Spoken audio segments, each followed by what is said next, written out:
ತುಂಬ ಕ್ವಾಂಟಿಟಿಯಲ್ಲಿ ವೆಜ್ ಮಂಚೂರಿ ಮಾಡುವಾಗ ಯಾವ ಟಿಪ್ಸ್ ಫಾಲೋ ಮಾಡಬೇಕು ಅಂತ ನಾನು ಹೇಳ್ತೇನೆ. ಫುಲ್ ವಿಡಿಯೋ ನೋಡಿ. ನಿಮಗೆ ಈ ಟಿಪ್ಸ್ ಯಾರೂ ಹೇಳೋದಿಲ್ಲ, ಹೋಟೆಲ್ಗಿಂತಲೂ ತುಂಬ ಚೆನ್ನಾಗಿ ಬರ್ತದೆ. ಇದು ನೋಡಿ. ಇವಾಗ ನಾನು ಮಗನಿಗೆ ಇವತ್ತು ನನ್ನ ಮಗನದ್ದು ಕಮ್ಯುನಿಟಿ ಲಂಚಿದು ವಿಡಿಯೋ, ಅದಕ್ಕೋಸ್ಕರ ನಾನು ತುಂಬ ಕ್ವಾಂಟಿಟಿಯಲ್ಲಿ ಮಾಡಿದ್ದೇನೆ. ಒಂದು 98 ಪೀಸ್ ಅಷ್ಟು ಆಗಿದೆ. ಇದು ನೋಡಿ ನನ್ನ ಮಧ್ಯಾಹ್ನದ ವಿಡಿಯೋ ಹಾಗೇ ಉಂಟು. ಎಷ್ಟು ಚೆನ್ನಾಗಿದೆ ಒಳಗಡೆ ಬೆಂದು ಅಂತಂದರೆ ತುಂಬ ಚೆನ್ನಾಗಿದೆ. ಹೋಟೆಲ್ನಲ್ಲಿ ನೀವು ನೋಡಿದರೆ ಮಂಚೂರಿಯನ್ ಬಾಲ್ ಒಳಗಡೆ ಸರಿಯಾಗಿ ಬೆಂದಿರಲ್ಲ, ಬರೀ ಮೈದಾ ತಿಂದಾಗೆ ಆಗುತ್ತೆ. ವೆಜಿಟೇಬಲ್ ಕಡಿಮೆ ಇರ್ತದೆ, ಮೈದಾ ಜಾಸ್ತಿ ಇರ್ತದೆ. ನನ್ನ ಟಿಪ್ಸ್ ಫಾಲೋ ಮಾಡಿದರೆ ನಿಮ್ಮ ಪರ್ಫೆಕ್ಟಾಗಿ ಮಂಚೂರಿಯನ್ ಬಾಲ್ ಮಾಡ್ಬೋದು. ನೋಡಿ, ಈ ರೀತಿ ನೀವು ಚಾಪ್ ಮಾಡಬೇಕು ಎಲ್ಲ ವೆಜಿಟೇಬಲ್, ಅಂದರೆ ಕ್ಯಾಬೇಜ್ ಮತ್ತು ಕ್ಯಾರೆಟ್, ಬೀನ್ಸ್, ಇದು ಎಲ್ಲವನ್ನು ಚಾಪರಲ್ಲಿ ನಾನು ಚಾಪ್ ಮಾಡಿದ್ದೇನೆ. ಕ್ಯಾಬೇಜ್ ಜಾಸ್ತಿ ಕ್ವಾಂಟಿಟಿಯಲ್ಲಿ ಹಾಕಬೇಕು, ಮಿಕ್ಕಿದೆಲ್ಲ ಸ್ವಲ್ಪ ಹಾಕಿದರೆ ಸಾಕು.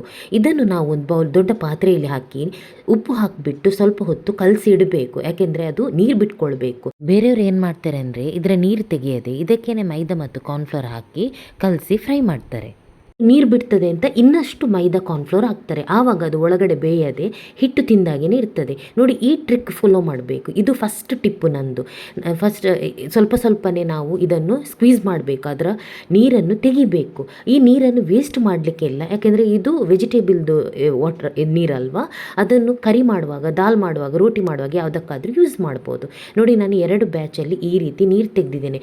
ಎಷ್ಟೊಂದು ನೀರಿದೆ ನೋಡಿ ವೆಜಿಟೇಬಲಲ್ಲಿ. ಈ ನೀರನ್ನು ನಾವು ಹಾಗೇ ಇಟ್ಟರೆ ಸ್ವಲ್ಪ ಹೊತ್ತಾಗುವಾಗ ಸಾಫ್ಟ್ ಆಗ್ತದೆ ನಮ್ಮ ಮಂಚೂರಿ.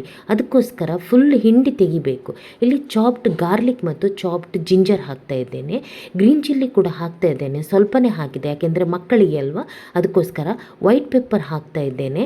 ವೈಟ್ ಪೆಪ್ಪರ್ ಅಷ್ಟಿದು ಗೊತ್ತಾಗೋದಿಲ್ಲ ಅಂತ, ಮತ್ತು ಬ್ಲ್ಯಾಕ್ ಪೆಪ್ಪರ್ ಹಾಕ್ತಾ ಇದ್ದೇನೆ. ಇಲ್ಲಿ ನೋಡಿ, ಮೈದಾ ಒಂದು 4 ಸ್ಪೂನ್ ಹಾಕಿದರೆ ಒಂದು 8 ರಿಂದ 10 ಸ್ಪೂನ್ ಅಷ್ಟು ನಾನು ಕಾರ್ನ್ಫ್ಲೋರ್ ಹಾಕ್ತೇನೆ. ನೋಡಿಕೊಂಡು ಅದರ ಎಷ್ಟು ಇದು ಬೇಕು ಹಿಟ್ಟು ಅಂತ ನೋಡ್ಕೊಂಡು, ಕನ್ಸಿಸ್ಟೆನ್ಸಿ ನೋಡಿಕೊಂಡು ಕಾರ್ನ್ಫ್ಲೋರ್ ಆ್ಯಡ್ ಮಾಡ್ತಾ ಇರಬೇಕು. ಮತ್ತು ಸಾಲ್ಟ್ ಹಾಕಬೇಕು. ಇವಾಗ ನೋಡಿ, ಈ ರೀತಿ ಮಾಡಿದರೆ ನಿಮಗೆ ಚೂರು ನೀರು ಬಿಟ್ಕೊಳ್ಳೋದಿಲ್ಲ, ಎಕ್ಸ್ಟ್ರಾ ನೀರು ಆ್ಯಡ್ ಮಾಡಲಿಕ್ಕೆ ಇಲ್ಲ.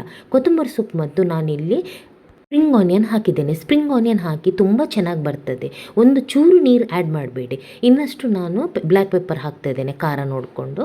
ಈ ರೀತಿ ಉಂಡೆ ಮಾಡ್ಕೋಬೇಕು. ಎಷ್ಟು ಗಟ್ಟಿಯಾಗಿ, ಈ ರೀತಿಯೇ ಗಟ್ಟಿ ಇರಬೇಕು, ಸಾಫ್ಟ್ ಆಗಬಾರ್ದು ಸ್ವಲ್ಪನೂ. ನೋಡಿ, 2 ಕಡೆಯಿಂದ ನಾನು 2 ಕಡೆಯಲ್ಲಿ ಫ್ರೈ ಮಾಡ್ತೇನೆ, ಯಾಕೆಂದರೆ ತುಂಬ ಕ್ವಾಂಟಿಟಿಯಲ್ಲಿ ಆಗಬೇಕು. ನನ್ನ ಮಗನಿಗೆ 6:30ಗೆ ರೆಡಿ ಆಗಬೇಕು, 7ಗೆ ಅವನಿಗೆ ಪ್ಯಾಕ್ ಮಾಡಿ ಕೊಡಬೇಕು. ಅದಕ್ಕೋಸ್ಕರ ಇನ್ನೊಂದು ಸ್ವಲ್ಪ ವೆಜಿಟೇಬಲನ್ನು ಚಾಪ್ ಮಾಡಿ ರೆಸ್ಟ್ ಮಾಡಲಿಕ್ಕೆ ಇಟ್ಟಿದ್ದೇನೆ, ಅದೇ ರೀತಿ ಸ್ಕ್ವೀಸ್ ಮಾಡಿ ತೆಗಿಬೇಕು. ಇನ್ನೊಂದು ಕಡೆ ನಾನು ಸಾಸ್ ರೆಡಿ ಮಾಡ್ತಾ ಇದ್ದೇನೆ. ಇದು ನಾನು ಚಿಲ್ಲಿಯನ್ನು ಬಾಯ್ಲ್ ಮಾಡಿ ಪೇಸ್ಟ್ ಮಾಡ್ಕೊಂಡು ಇಟ್ಟಿರ್ತೇನೆ, ನಿಮಗೆ ಯಾವಾಗಲೂ ಹೇಳ್ತೇನೆ ನಾನು ನನ್ನ ವೀಡಿಯೋದಲ್ಲಿ. ಇದು ಕೆಚಪ್ ಹಾಕ್ತಾ ಇದ್ದೇನೆ. ನಂತರ ನಾನು soya sauce, dark soya sauce, ನಂತರ ಸ್ವಲ್ಪ ವಿನಿಗರ್, ಎಲ್ಲ ನೋಡಿಕೊಂಡು ಹಾಕಬೇಕು. ಸ್ವಲ್ಪನೇ ಟೇಸ್ಟ್ ಕೂಡ ನೋಡಬೇಕು. ಮತ್ತು ಬೇಕಾದರೆ ಸ್ವಲ್ಪ ಜಾಸ್ತಿ ಹುಳಿ ಆದರೆ ಒಂದು ಸ್ವಲ್ಪ ಶುಗರ್ ಹಾಕ್ಬೋದು. ನಾನು ಇಲ್ಲಿ ಕಾರ್ನ್ಫ್ಲೋರನ್ನು ನೀರು ಹಾಕಿಬಿಟ್ಟು ಕಲಸಿ ಎಲ್ಲ ಇಟ್ಟಿರ್ತೇನೆ. ಸಾಸ್ ಮತ್ತು ಇದು ಕಾರ್ನ್ಫ್ಲೋರ್ ಇದು ರೆಡಿ ಮಾಡಿಕೊಂಡು ಇನ್ನೊಂದು ಸೈಡಲ್ಲಿ ಇಟ್ಟಿರ್ತೇನೆ. ಮತ್ತೊಂದು ಕಡೆಯಲ್ಲಿ ಫ್ರೈ ಕೂಡ ಮಾಡ್ತಾ ಇರ್ತೇನೆ. ಇವಾಗ ಮೀಡಿಯಂ ಫ್ಲೇಮಲ್ಲಿ ಫ್ರೈ ಮಾಡಿ, ಒಳಗಡೆ ಚೆನ್ನಾಗಿ ಬೇಯಬೇಕದು. ರೀತಿ ಕ್ರಿಸ್ಪಿಯಾಗಿ ಬರಬೇಕು. ಸೌಂಡ್ ಕೇಳಿದ್ರಲ್ಲ ನೋಡಿ, ಎಲ್ಲ ಫ್ರೈ ಆಯಿತು. ಇವಾಗ ನಾವು ಈ ಕಡೆಯಿಂದ ಮಂಚೂರಿಯನ್ಗೆ ಗ್ರೇವಿ ರೆಡಿ ಮಾಡಬೇಕು.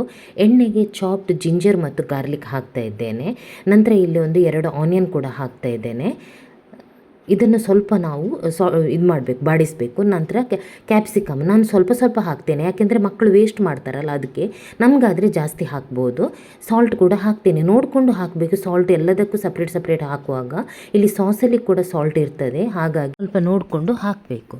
ಈಗ ನಾನಿಲ್ಲಿ ನೀರು ಆ್ಯಡ್ ಮಾಡ್ತಾ ಇದ್ದೇನೆ. ನೀರು ಆ್ಯಡ್ ಮಾಡಿದ ಮೇಲೆ ನೋಡಿಕೊಂಡು ತಿರ್ಗಾ ನಾನು ಸಾಲ್ಟ್ ಸ್ವಲ್ಪ ಹಾಕ್ತೇನೆ. ಕಾರ್ನ್ಫ್ಲೋರ್ ಮಿಕ್ಸ್ಚರ್ ಮಾಡಿದ್ದೇವೆಲ್ಲ ಅದನ್ನು ಕೂಡ ಹಾಕಿ ನಾವು ಇದನ್ನು ತಿಕ್ಕಾಗಿ ಮಾಡಬೇಕು, ತಿಕ್ಕ ಗ್ರೇವಿ ಥರ. ನಂತರ ಗ್ಯಾಸ್ ಆಫ್ ಮಾಡಬೇಕು. ಇನ್ನೊಂದು ಇಂಪಾರ್ಟೆಂಟ್ ಟಿಪ್ಸ್, ಗ್ಯಾಸ್ ಆಫ್ ಮಾಡಿದ ಮೇಲೆ ಸ್ವಲ್ಪ ತಣ್ಣಗಾದ ಮೇಲೇ ಹಾಕಬೇಕು. ಇಲ್ಲ ಅಂದರೆ ಬಿಸಿಗೆ ಹಾಕುವಾಗ ಏನಾಗುತ್ತೆ ಅಂದರೆ ಸಾಫ್ಟ್ ಆಗುತ್ತೆ. ಜಾಸ್ತಿ ಹೊತ್ತು ತನಕ ನಮಗೆ ಇಡಲಿಕ್ಕೆ ಆಗೋದಿಲ್ಲ, ಇದನ್ನು ಸಾಫ್ಟ್ ಆಗುತ್ತೆ ನಮಗೆ. ನೀವು ಸಂಜೆ ತನಕ ಈ ರೀತಿ ಮಾಡಿದರೆ ನಿಮಗೆ ಏನು ಆಗೋದಿಲ್ಲ. ಬೆಳಿಗ್ಗೆ ಹೇಗೆ ಮಾಡಿದ್ದೇವೋ ಅದೇ ಥರ ಇರ್ತದೆ. ನೀವು ಬೇಕಾದರೆ ಮಾಡಿ ನೋಡಿ, ಒಂದ್ಸಲ ಗೊತ್ತಾಗುತ್ತೆ. ನಾನು ಹೇಳಿದ ಟಿಪ್ಸನ್ನೇ ಫಾಲೋ ಮಾಡಿ. ಸಪೋಸ್ ಯಾರಾದರೂ ಗೆಸ್ಟ್ ಬಂದರೆ ಅವ್ರು ಬಂದ ಮೇಲೇ ನೀವು ಈ ರೀತಿ ಮಿಕ್ಸ್ ಮಾಡಿ ಕೊಡಿ. ಫಸ್ಟಿಗೆ ಮಿಕ್ಸ್ ಮಾಡಿ ಇಡಬೇಡಿ. ಅಥವಾ ಟಿಫಿನಲ್ಲಿ ಯಾರಿಗಾದರೂ ಕೊಡುವುದಾದರೆ ನಿಮಗೆ ಬಿಸಿಯಲ್ಲಿ ಯಾವತ್ತು ಪ್ಯಾಕ್ ಮಾಡಿ ಕೊಡಬೇಡಿ, ಅದು ಸಾಫ್ಟ್ ಆಗುತ್ತೆ ಅದರ ಸ್ಟೀಮ್ ಬಿಟ್ಕೊಂಡು. ಸ್ವಲ್ಪ ತಣ್ಣಗಾದ್ಮೇಲೆ ಪ್ಯಾಕ್ ಮಾಡಿ ಕೊಡಿ. ನೀವು ಮಾಡಿದರೆ ಹೋಟೆಲ್ಗಿಂತಲೂ ತುಂಬ ಚೆನ್ನಾಗಿ ಬರ್ತದೆ. ನನ್ನ ರೆಸಿಪಿ ಇಷ್ಟ ಆದರೆ ಪ್ಲೀಸ್ ಸಬ್ಸ್ಕ್ರೈಬ್ ಮಾಡಿ, ಲೈಕ್ ಮಾಡಿ, ಶೇರ್ ಮಾಡಿ. Thank you.